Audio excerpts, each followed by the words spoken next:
The Everlasting Man by G. K. Chesterton. Part 1. On the Creature Called Man. Section 1. The Man in the Cave.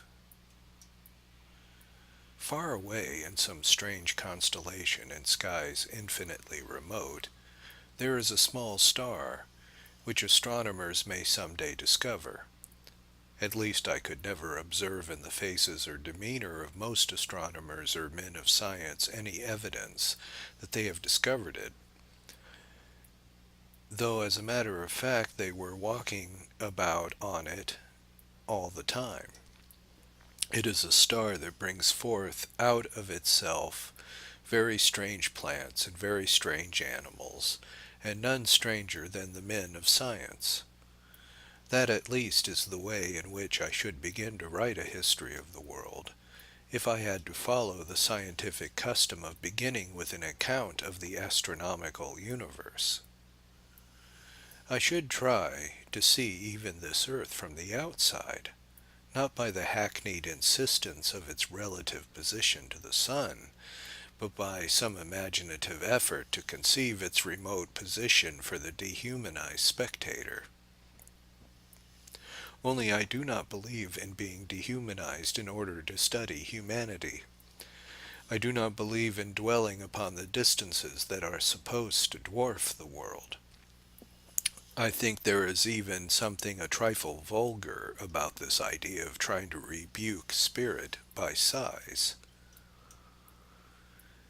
And as the first idea is not feasible, that of making the earth of strange planets so as to make it significant, I will not stoop to the other trick of making it a small planet in order to make it insignificant.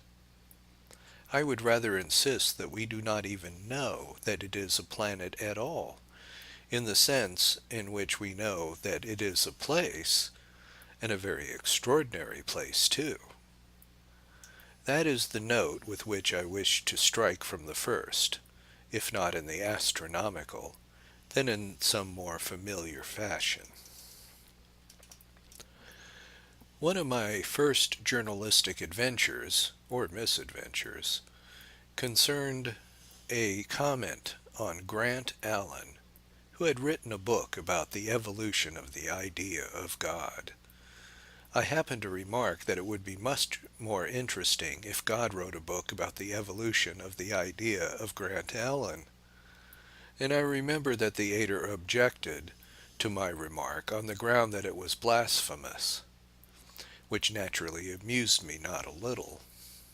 For the joke of it was, of course, that it never occurred to him to notice the title of the book itself, which really was blasphemous.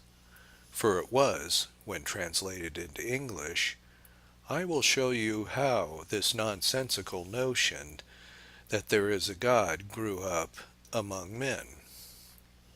My remark was strictly pious and properly confessing the divine purpose, even in its most seemingly dark or meaningless manifestations. In that hour I learned many things, including the fact that there is something purely acoustic in much of that agnostic sort of reverence. The editor had not seen the point, because in the title of the book the long word came at the beginning and the short word at the end, whereas in my comments the short word came at the beginning and gave him a sort of shock. I have noticed that if you put a word like God into the same sentence with a word like dog, these abrupt and angular words affect people like pistol shots. Whether you say that God made the dog or the dog made God does not seem to matter, that it is only one of the sterile disputations of the too subtle theologians. But long as you begin with a long word like evolution, the rest will roll harmlessly past. Very probably the editor had not read the whole of the title, for it is rather a long title, and he was a busy man. But this little incident has always lingered in my mind as a sort of parable. Most modern histories of mankind begin with the word evolution, and with a rather wordy exposition of evolution, for much the same reason that operated in this case. There is something slow and soothing and gradual about the word, and even about the idea. As a matter of fact, it is not, touching these primary things, a very practical word or a very profitable idea. Nobody can imagine how nothing could turn into something. Nobody can get an inch nearer to it by explaining how something could turn into something else. It is really far more logical to start saying, "In the beginning God created heaven and earth," even if you only mean, "In the beginning some unthinkable power began some unthinkable process." For God is by its nature a name of mystery, and nobody ever supposed that man would imagine how a world was created any more than he could create one. But evolution really is mistaken for explanation. It has the fatal quality of leaving on so many minds the impression that they do understand it and everything else. Just as many of them live under a sort of illusion that they have read The Origin of Species. But this notion of something smooth and slow, like the ascent of a slope, is a great part of the illusion. It is an illogicality as well as an illusion, for slowness really has nothing to do with the question. An event is not any more intrinsically intelligible or unintelligible because of the pace at which it moves. For a man who does not believe in a miracle, a slow miracle would be just as incredible as a swift one. The Greek witch may have turned sailors to swine with a stroke of the wand, but to see a naval gentleman of our acquaintance looking a little more like a pig every day, till he ended with 4 trotters and a curly tail, it would not be any more soothing. It might be rather more creepy and uncanny. The medieval wizard may have flown through the air from the top of a tower, but to see an old gentleman walking through the air in a leisurely and lounging manner would still seem to call for some explanation. Yet there runs through all the rationalistic treatment of history this curious and confused idea that difficulty is avoided, or even mystery eliminated, by dwelling on mere delay or on something dilatory in the processes of things. There will be something to be said upon the particular examples elsewhere. The question here is the false atmosphere of facility and ease given by the mere suggestion of going slow. The sort of comfort that might be given to a nervous old woman traveling for the first time in a motor car. Mr. H.G. Wells has confessed to being a prophet, and in this matter he was a prophet at his own expense. It is curious that his first fairy tale was a complete answer to his last book of history. The time machine destroyed in advance all comfortable conclusions found on the mere relativity of time.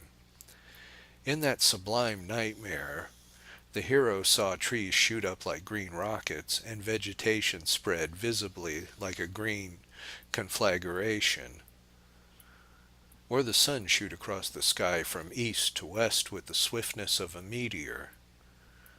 Yet in this sense these things are quite as natural as they went swiftly, and in our sense they are quite as supernatural when they go slowly. The ultimate question is why they go at all, and anybody who really understands that question will know that it always has been and always will be a religious question, or at any rate a philosophical or metaphysical question. And most certainly he will not think the question answered by some substitution of gradual for abrupt change, or, in other words, by a merely relative question of the same story being spun or rattled rapidly through, as can be done with any story at a cinema by turning a handle.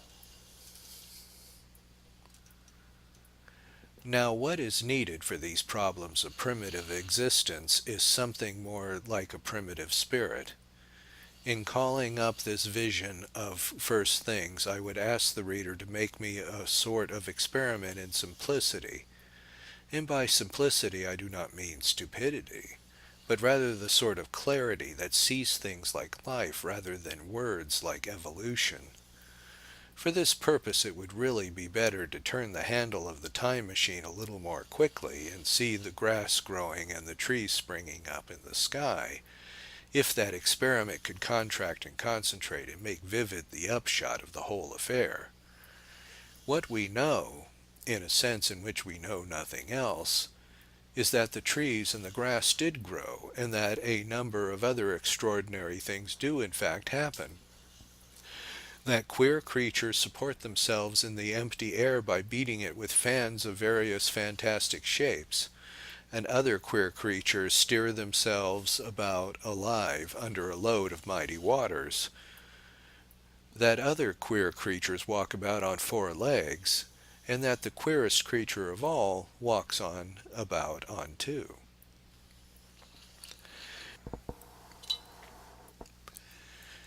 These are things and not theories, and compared with them, evolution and the atom, and even the solar system, are merely theories.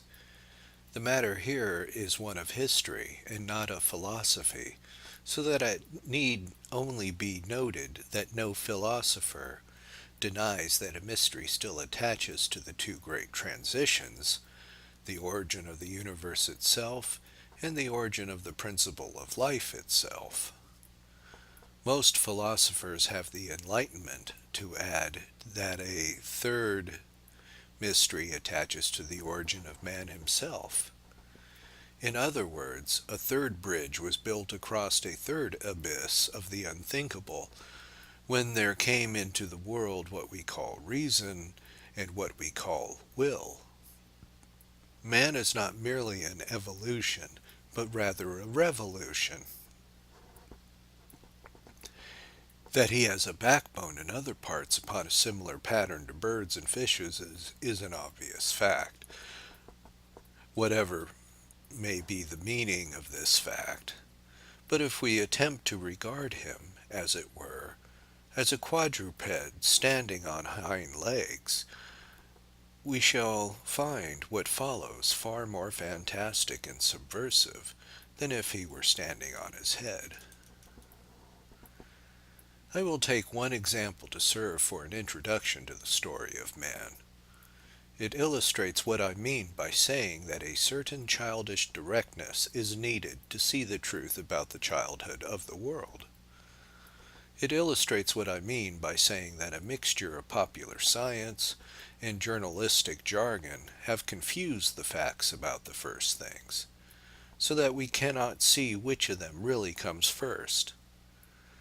It illustrates, though only in one convenient illustration, all that I mean by the necessity of seeing the sharp differences that give its shape to history, instead of being submerged in all these generalizations about slowness and sameness. For we do indeed require, in Mr. Wells's phrase, an outline of history. But we may venture to say, in Mr. Mantalini's phrase, that this evolutionary history has no outline, or is a dead outline. But above all, it illustrates what I mean by saying that the more we really look at man as an animal, the less he will look like one. Today all our novels and newspapers will be found swarming with numberless allusions to a popular character called a caveman. He seems to be quite familiar to us, not only as a public character, but as a private character. His psychology is seriously taken into account in psychological fiction and psychological medicine. So far as I can understand, his chief occupation in life was knocking his wife about, or treating women in general with what is, I believe, known in the world of the film as rough stuff. I have never happened to come upon the evidence for this idea, and I do not know on what primitive diaries or prehistoric divorce reports it is found. Nor have I explained elsewhere, have I even been able to see the probability of it, even considered a priori. We are always told, with any explanation or authority, that primitive man waved a club and knocked the woman down before he carried her off. But on every animal analogy, it would seem almost morbid modesty and reluctance on the part of the lady, always to insist on being knocked down before consenting to be carried off. And I repeat that I can never comprehend why, when the male was so very rude, the female should have been so very refined. The caveman may have been a brute, but there is no reason why he should have been more brutal than the brutes. And the love of the giraffes and the river romance of the hippopotami are affected without any of this preliminary fracas or shindy. The caveman may have been no better than the cave bear, but the child she-bear, so famous in hymnology, is not trained with any such bias for spinsterhood. In short, these details of the domestic life of the cave puzzle me upon either the revolutionary or the static hypothesis. And in any case, I should like to look into the evidence for them, but unfortunately I've never been able to find it. But the curious thing is this, that while 10,000 tongues of more or less scientific or literary gossip seem to be talking at once about this unfortunate fellow, under the title of the caveman, the one connection in which it is really relevant and sensible to talk about him as the caveman has been comparatively neglected. People have used this loose term in 20 loose ways, but they have never even looked at their own term for what they really could be learned from it.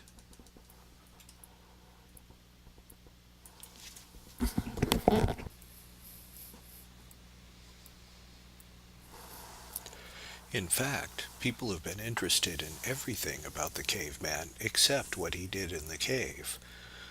Now there does happen to be some real evidence of what he did in the cave. It is little enough, like all prehistoric evidence, but it is concerned with the real caveman in his cave, and not the literary caveman and his club. And it will be valuable to our sense of reality to consider quite simply what that real evidence is, and not to go beyond it. What was found in the cave was not the club, the horrible, gory club notched with the number of women it had knocked on the head. The cave was not a Bluebeard's chamber filled with the skeletons of slaughtered wives. It was not filled with female skulls all arranged in rows and all cracked like eggs. It was something quite unconnected, one way or another, with all the modern phrases and philosophical implications and literary rumors which confuse the whole question for us. And if we wish to see it as it really is, this authentic glimpse of the morning of the world, it will be far better to conceive even the story of its discovery as some such legend of the land of morning. It would be far better to tell the tale of what really found as simply as the tale of heroes finding the golden fleece, or the gardens of the Hesperides, if, if we could so escape from a fog of controversial theories into the clear colors and clean-cut outlines of such a dawn. The old epic poets at least knew how to tell a story, possibly a tall story, but never a twisted story, never a story tortured out of its own shape to fit theories and philosophies invented centuries afterwards. It would be well if modern investigators could describe their discoveries in the bald narrative style of the earliest travelers, without any of these long elusive words that are full of irrelevant implication and suggestion. Then we might realize exactly what we do know about the caveman, or at any rate about the cave. A priest and a boy entered some time ago a hollow in the hills and passed into a sort of subterranean tunnel that led into a labyrinth of such sealed and secret corridors of rock. They crawled through the cracks that seemed almost impassable. They crept through tunnels that might have been made for moles. They dropped into holes as hopeless as wells. They seemed to be burying themselves alive 7 times over beyond the hope of resurrection. This is but the commonplace of all such courageous exploration. But what is needed here is someone who shall put such stories in the primary light, in which they are not commonplace. There is, for instance, something strangely symbolic in the accident that the first intruders into that sunken world were a priest and a boy, the types of the antiquity and of youth of the world. But here I am even more concerned with the symbolism of the boy than with that of the priest. Nobody who remembers boyhood needs to be told what it might be to be a boy, to enter like Peter Pan under a roof of the roots of all the trees and go deeper and deeper till he reached that what William Morris called the very roots of the mountains.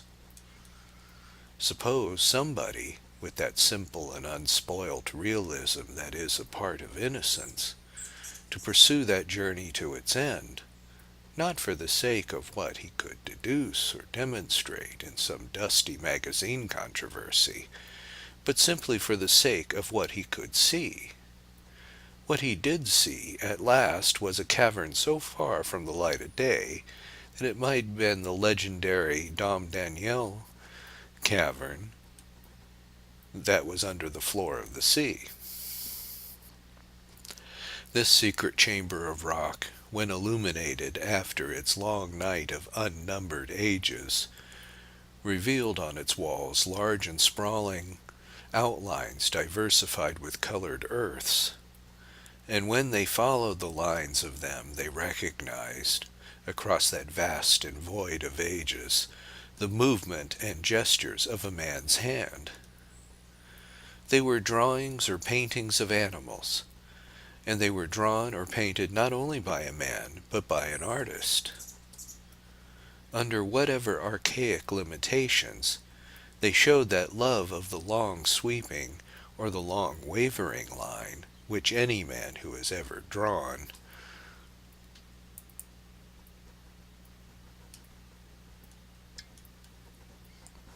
or tried to draw will be recognized, about which no artist will allow himself to be contradicted by any scientist.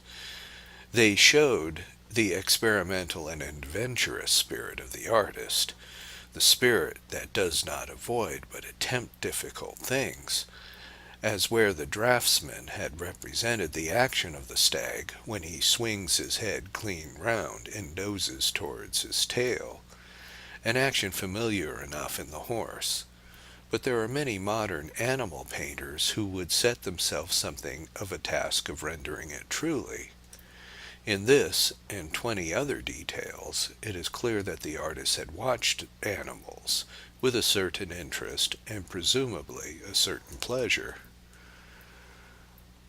In that sense, it would seem that he was not only an artist, but a naturalist, the sort of naturalist who is really natural. Now it is needless to note, except in passing, that there is nothing whatever in the atmosphere of that cave to suggest the bleak and pessimistic atmosphere of that journalistic cave of the winds that blows and bellows about us with countless echoes concerning the caveman. So far as any human character can be hinted at by such traces of the past, that human character is quite human and even humane. It is certainly not the ideal of a inhuman character, like the abstraction invoked in popular science. When novelists and educationalists and psychologists of all sorts talk about the caveman, they never conceive him in connection with anything that is really in the cave. When the realist of the sex novel writes, "Red sparks danced in Dagmar Doubledick's brain," he felt the spirit of the caveman rising within him. The novelist's readers would be very much disappointed if Dagmar only went off and drew large pictures of cows on the drawing-room wall. When the psychoanalyst writes to a patient, the submerged instincts of the caveman are doubtless prompting you to gratify a violent impulse. He does not refer to the impulse to paint in watercolors, or to make conscientious studies of how cattle swing their heads when they graze. Yet we do know for a fact that the caveman did these mild and innocent things. We have not the most minute speck of evidence that he did any of the violent and ferocious things. In other words, the caveman as commonly presented to us is simply a myth, or rather a muddle, for a myth has at least an imaginative outline of truth. The whole of the current way of talking is simply a confusion and a misunderstanding, founded on no sort of scientific evidence, and valued only as an excuse for a very modern mood of anarchy. If any gentleman wants to knock a woman about, he can surely be a cad without taking away the character of the caveman, about whom we know next to nothing except what we can gather from a few harmless and pleasing pictures on a wall. But this is not the point about pictures or the particular moral here to be drawn from them. That moral is something much larger and simpler, so large and simple that when it is first stated it will sound childish. And indeed it is in the highest sense childish, and that is why I have in this apologue in some sense seen it through the eyes of a child.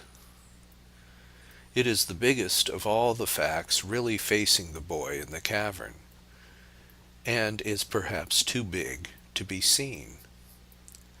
If the boy was one of the flock of the priest, it may be presumed that he had been trained in a certain quality of common sense, that common sense that often comes to us in the form of tradition.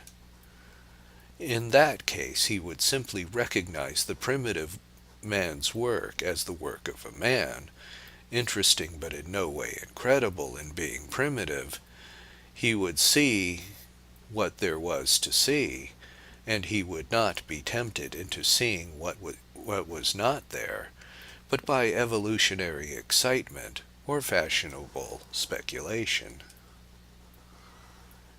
If he had heard of such things, he would admit, of course, that the speculations might be true, and were not incompatible with the facts that were true. The artist may have had another side to his character besides that which he has alone left on record in his works of art. The primitive man may have taken a pleasure in beating women as well as in drawing animals. All we can say is that the drawing record is one but not the other. It may be true that when the caveman's finished jumping on his mother, or his wife as the case may be, he loved to hear the little brook a-gurgling, and also to watch the deer as they come down to drink at the brook. These things are not impossible, but they are irrelevant. The common sense of the child would confine itself to learning from the facts what the facts have to teach, and the pictures in the cave are very nearly all the facts there are. So far as evidence goes, the child would be justified in assuming that a man had represented animals with the rock and red ochre for the same reason as he himself was in the habit of trying to represent animals with charcoal and red chalk. The man had drawn a stag just as the child had drawn a horse, because it was fun. The man had drawn a stag with his head turned as the child had drawn a pig with his eyes shut, because it was difficult. The child and the man, both being human, would be united by the brotherhood of men, and the brotherhood of men is even nobler when it bridges the abyss of ages than when it bridges only the chasm of class. But how would he see no evidence of the caveman of crude evolutionism? Because there is none to be seen. If somebody told him that the pictures had all been drawn by St. Francis of Assisi out of pure and saintly love of animals, there would be nothing in the cave to contradict it. Indeed, I once knew a lady who half humorously suggested that the cave was a creche in which the babies were put to be specially safe, and that colored animals were drawn on the walls to amuse them, very much as diagrams of elephants and giraffes adorn a modern infant school. And though this was but a jest, it does draw attention to some of the other assumptions that we make only too readily. The pictures do not prove even that the cavemen lived in caves, any more than the discovery of a wine cellar in Balham, long after that suburb had been destroyed by human or divine wrath, would prove that the Victorian middle classes lived entirely underground. The cave might have had a special purpose, like the cellar.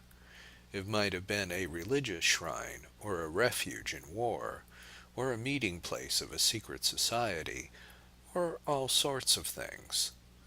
But it is quite true that the artistic decoration has much more of the atmosphere of a nursery than any of these nightmares of anarchical fury and fear.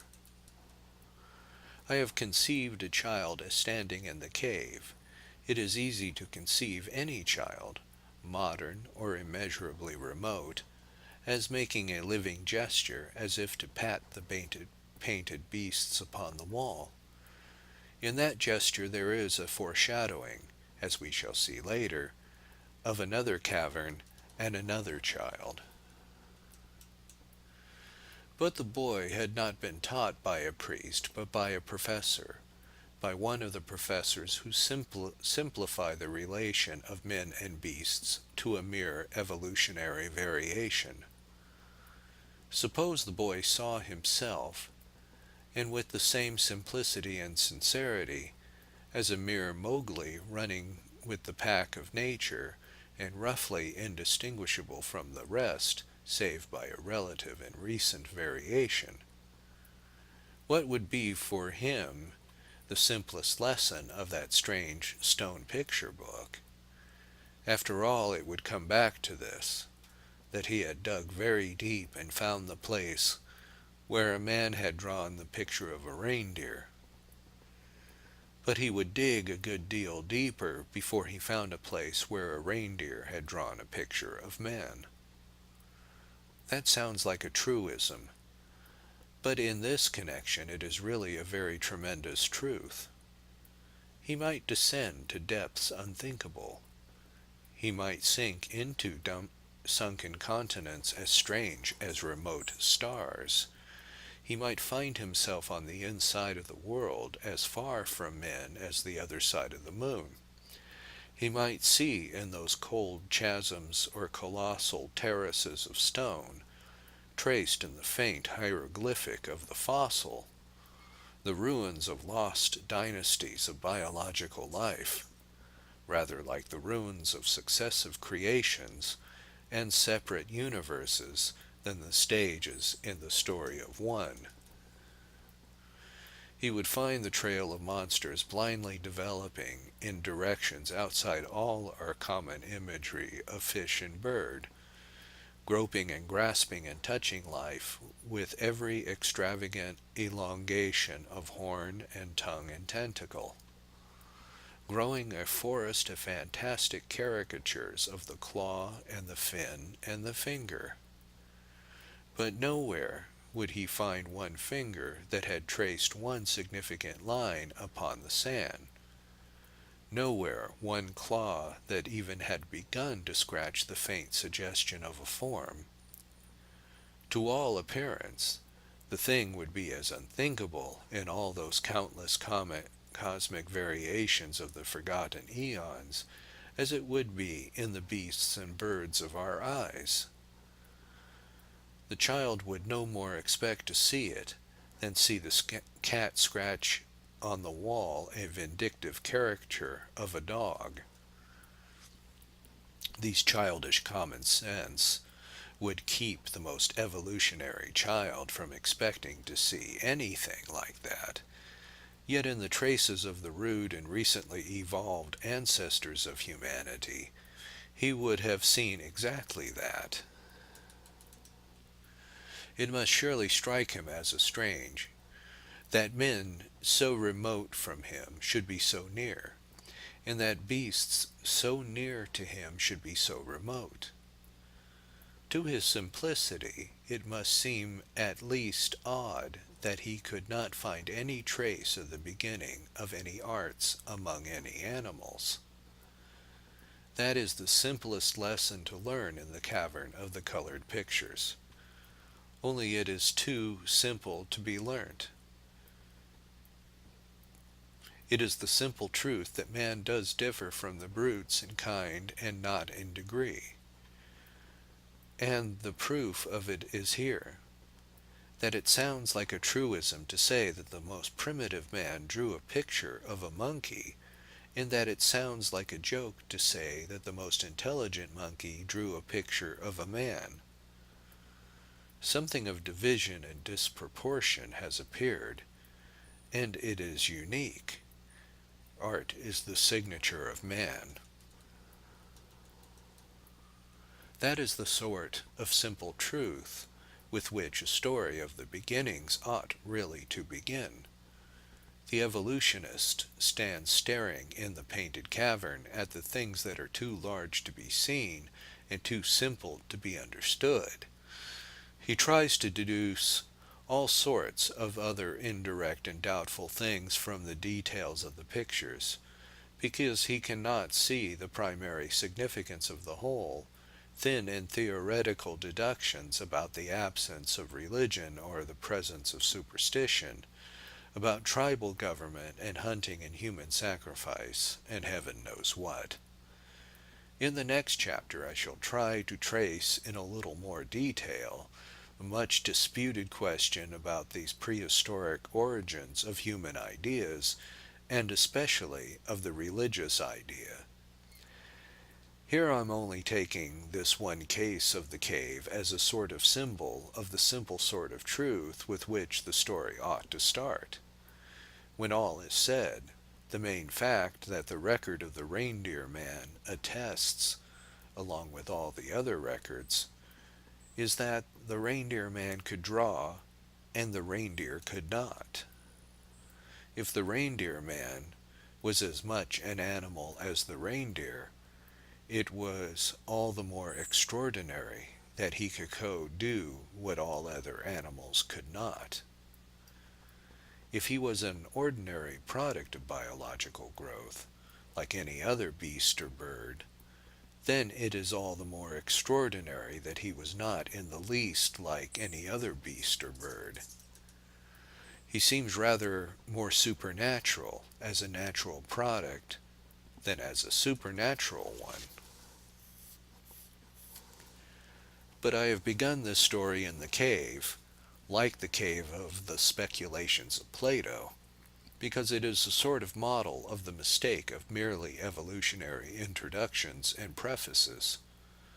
It is useless to begin by saying that everything was slow and smooth, and a mere matter of development and degree. For in the plain matter, like pictures, there is in fact not a trace of any such development or degree. Monkeys did not begin in pictures and men finish them. Pithecanthropus did not draw a reindeer badly, and Homo sapiens draw it well. The higher animals did not draw better and better portraits. The dog did not paint better in his best period than in his earlier bad manner as a jackal. The wild horse was not an impressionist, and the racehorse a post-impressionist. All we can say of this notion of reproducing things in shadow or representative shape, that it exists nowhere in nature except in man, and that we cannot even talk about it without treating man as something separate from nature. In other words, every sane sort of history must begin with man as man, a thing standing absolute and alone. How he came there, or indeed how anything else came there, is a thing for theologians and philosophers and scientists, and not for historians. But an excellent test case of this isolation and mystery is the matter and impulse of art. This creature was truly different from all other creatures, because he was a creator as well as a creature. Nothing in that sense could be made in any other image but the image of man. But the truth is so true that, even in the absence of any religious belief, it must be assumed in the form of some moral or metaphysical principle. In the next chapter we shall see how this principle applies to all the historical hypotheses and evolutionary ethics now in fashion, to the origins of tribal government or mythological belief. But the clearest and most convenient example to start with is this popular one of what the caveman really did in his cave. It meant that somehow or other a new thing had appeared in the cavernous night of nature, a mind that is like a mirror. It is like a mirror because it is truly a thing of reflection. It is like a mirror because in it alone all the other shapes can be seen like shining shadows in a vision. Above all, it is like a mirror because it is the only thing of its kind. Other things may resemble it, or resemble each other in various ways. Other things may cancel it or excel each other in various ways.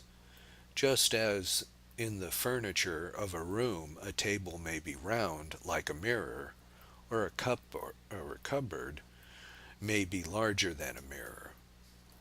But the mirror is the only thing that can contain them all. Man is the microcosm. Man is the measure of all things. Man is the image of God. These are the only real lessons to be learnt in the cave, and it is time to leave it for the open road. It will be well in this place, however, to sum up once and for all what is meant by saying that man is at once the exception to everything and the mirror and measure of all things. But to see man as he is, it is necessary once more to keep close to that simplicity that can clear itself of accumulated clouds of sophistry. The simplest truth about man is that he is a very strange being, almost in the sense of being a stranger on the earth. In all sobriety, he has much more of the external appearances of one bringing alien habits from another land than of a mere growth of this one. He has an unfair advantage and an unfair disadvantage. He cannot sleep in his own skin. He cannot trust his own instincts. He is at once a creator moving miraculous hands and fingers and a kind of cripple. He is wrapped in artificial bandages called clothes. He is propped on artificial crutches called furniture. His mind has the same doubtful liberties and the same wild limitations. Alone among the animals, he is shaken with the beautiful madness called laughter, as if he had caught sight of some secret in the very shape of the universe hidden from the universe itself. Alone among the animals, he feels the need of averting his thought from the root realities of his own bodily being, of hiding them in the presence of some higher possibility which creates the mystery of shame. Whether we praise these things as natural to man or abuse them as artificial in nature, they remain in the same sense unique. This is realized by the whole popular instinct called religion, until disturbed by pendants, especially the laborious pendants of the simple life. The most sophistical of all sophists are gymnosophists. It is not natural to see man as a natural product. It is not common sense to call man a common object of the country or of the seashore. It is not seeing straight to him to see him as an animal. It is not sane.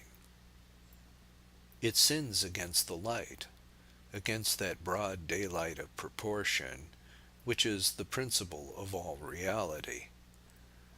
It is reached by stretching a point, by making out a case, by artificially selecting a certain light and shade, by bringing into prominence the lesser or lower things which may happen to be similar. The solid thing standing in the sunlight, the thing we can walk around and see from all sides, is quite different. It is also quite extraordinary, and the more sides we see of it, the more extraordinary it seems. It is emphatically not a thing that allows or flows naturally from anything else. If we imagine that an inhuman or impersonal intelligence could have felt from the first the general nature of the non-human world sufficiently to see that things would evolve in whatever way they did evolve, there would have been nothing whatever in all that natural world to prepare such a mind for such an unnatural novelty. To such a mind, man would most certainly not have seemed something like one herd out of 100 herds finding richer pasture, or one swallow out of 100 swallows making a summer under a strange sky. It would not be in the same scale and scarcely in the same dimension. You might as truly say that it would not be in the same universe. It would be more like seeing one cow out of 100 cows suddenly jump over the moon, or one pig out of 100 pigs grow wings in a flash and fly. It would not be a question of the cattle finding their own grazing ground, but of their building their own cattle sheds. Not a question of one swallow making a summer, but of his making a summer house. For the very fact that birds do build nests is one of those similarities that sharpen the startling difference. The very fact that a bird can get as far as building a nest, and cannot get any further, proves that he has not a mind as man has a mind. It proves it more completely than if he built nothing at all. If he built nothing at all, he might possibly be a philosopher of the quietist or Buddhistic school, indifferent to all but the mind within. But when he builds as he does build, and is satisfied and sings aloud with satisfaction, then we know there is really an invisible veil like a pane of glass between him and us, like the window on which a bird will beat in vain. But suppose our abstract onlooker saw one of the birds begin to build as men build.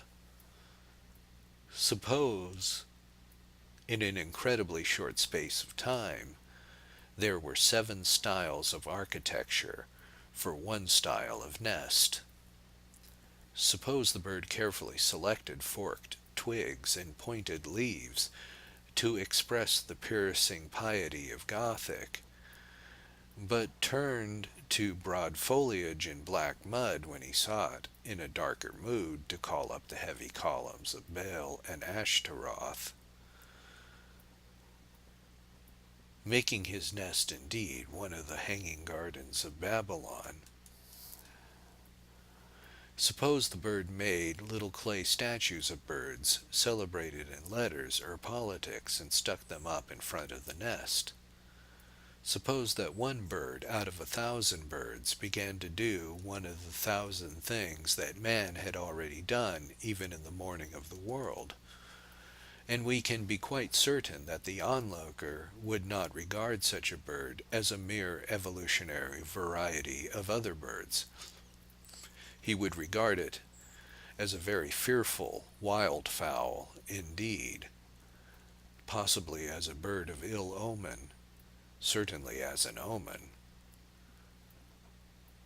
That bird would tell the augurs not of something that would happen, but of something that had happened.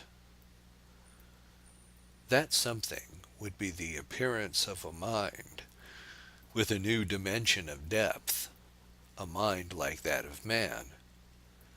If there be no God, no other mind could conceivably have foreseen it. Now, as a matter of fact, there is not a shadow of evidence that this thing was evolved at all. There is not a particle of proof that this transition came slowly, not even that it came naturally.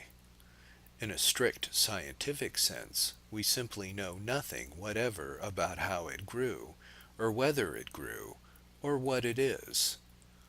There may be a broken trail of stone and bone faintly suggesting the development of the human body. There is nothing even faintly suggesting such a development of this human mind. It was not, and it was.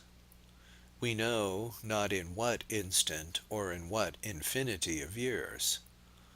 Something happened, and it has all the appearance of a transaction outside of time. It has therefore nothing to do with history in the ordinary sense. The historian must take it, or something like it, for granted. It is not his business as a historian to explain it. But if he cannot explain it as a historian, he will not explain it as a biologist.